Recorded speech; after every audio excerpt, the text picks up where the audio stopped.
दो सिर वाला जुलाहा। बहुत समय पहले की बात है। एक गांव में मनोहर नाम का एक जुलाहा कपड़े सिलने वाला रहा करता था।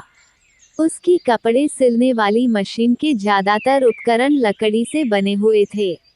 एक दिन बहुत ज्यादा बारिश होती है, जिस कारण बारिश का पानी उसके घर में भर जाता है।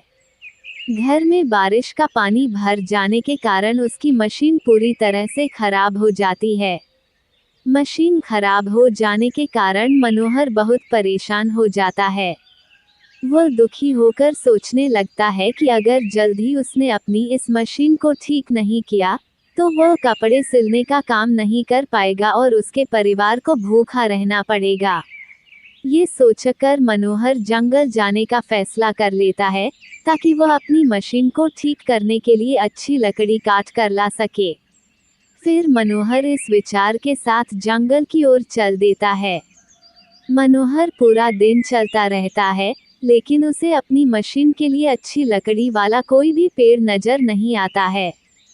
फिर भी मनोहर हार नहीं मानता है और अच्छे पेड़ की तलाश में आगे बढ़ता रहता है। काफी देर चलने के बाद अचानक मनोहर की नजर एक पेड़ पर पड़ती है, जो काफी ऊंचा, मोटा और हरा भरा था। उस पेड़ को देख मनोहर बेहद खुश होता है और कहता है, हाँ, ये पेड़ काफी अच्छा है। इसकी लकड़ी से मैं अपनी मशीन को फिर से ठीक कर सकता हूँ। इस विचार के साथ मनोहर कुल्हाड़ी उठाकर जैसे ही पेड़ के तने पर मारने के लिए अपना हाथ ऊपर उठाता है, तभी पेड़ की डाल पर एक देवता प्रकट हो जाते हैं। देवता मनोहर से कहते हैं, मैं इस पेड़ पर रहता हूँ और आराम करता हूँ, इसलिए तुम्हारा इस पेड़ को काटना उचित नहीं होगा। वैसे भी किसी भी हरे पेड़ को काटना ठीक नहीं है। देवता की बात सुनकर मनोहर क्षमा मांगते हुए कहता है, हे देव, मैं मजबूर हूँ। मुझे इस पेड़ को काटना ही पड़ेगा। इस पेड़ की लकड़ी मेरी मशीन के लिए उत्तम है। बहुत ढूंढने के बाद मुझे ये पेड़ मिला है। अगर मैं इस पेड़ को नहीं काटूंगा, तो मेरी मशीन खराब रह जाएगी और मैं कपड़े सिलने का काम नहीं कर पाऊंगा। इस वजह से मैं और मेरा परिवार भूखों मर जाएगा। मनोहर की बात सुनकर देवता कहते हैं, मनोहर, मैं तुम्हारे जवाब से खुश हूँ। तुम इस पेड़ को न काटो।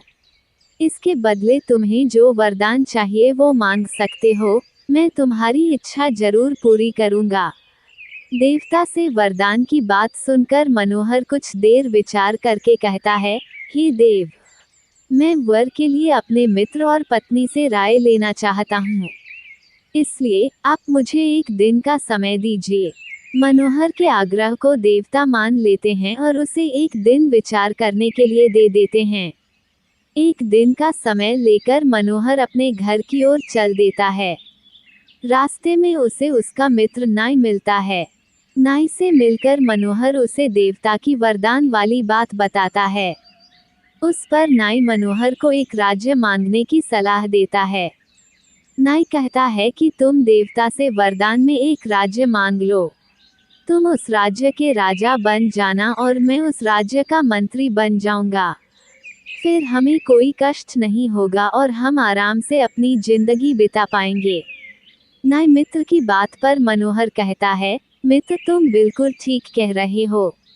इस बारे में एक बार मैं अपनी पत्नी से भी पूछ लूं, फिर मैं देवता से वरदान मांग लूंगा। पत्नी से राय मांगने की बात पर नाई कहता है, मित्र, तुम्हारी पत्नी काफी घमंडी और मूर्ख है, इसलिए तुम्हें उससे राय नहीं लेनी चाहिए। ऐसी स्त्री केवल अपने लाभ के बारे में ही सोचती है। इस पर मनोहर कहता है, मित्र, फिर भी वह मेरी पत्नी है, इसलिए मैं उसकी राय एक बार जरूर लूंगा। इतना कहते हुए मनोहर अपने घर की ओर बढ़ जाता है। घर पहुंचकर मनोहर जंगल में घटी पूरी घटना अपनी पत्नी को बताता है। देवता से वरदान मिलने की बात सुनकर मनोहर की पत्नी कहती है, राज्य मांगकर कोई लाभ नहीं। राजा की कई जिम्मेदारियां होती हैं। वो कभी सुख से अपना जीवन नहीं बिता पाता है। राजा राम और नल भी राज्य होते हुए जिंदगी भर दुख में जिए। आप दो हाथ से इतने अच्छे कपड़े सिलकर ठीक ठाक कमा लेते हैं। ऐसे में अगर आपके 2 सिर और 4 हाथ हो जाएं, तो आप दोगुने कपड़े सिल पाएंगे।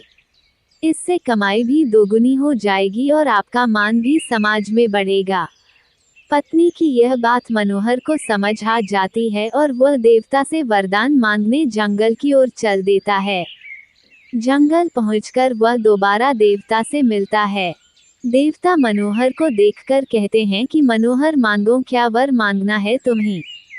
मनोहर देवता से कहता है, हे देव, आप मुझे 2 सिर और 4 हाथ दे दीजिए। देवता मनोहर की यह बात सुनकर पूछते हैं कि तुम 2 सिर और 4 हाथ का क्या करोगे।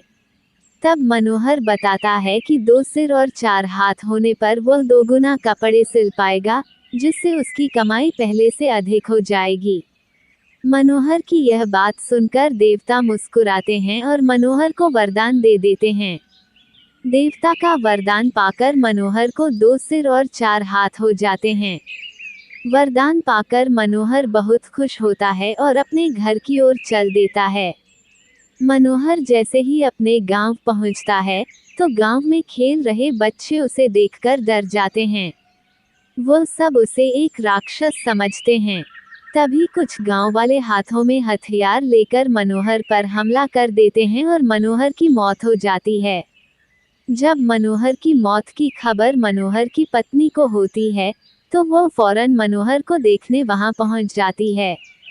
मनोहर की लाश देख उसकी पत्नी रोने लगती है और कहती है कि यह सब मेरी गलती है। मैंने ही उनसे देवता से 2 सिर और 4 हाथ मांगने के लिए कहा था। अगर ऐसा ना होता तो आज मनोहर को कोई राक्षस न समझता और वे जिंदा होते। कहानी से सीख, 2 सिर वाला जुलाहा। कहानी से सीख मिलती है कि बिना सोचे विचारे किया गया कोई भी काम हमेशा दुखदायी होता है।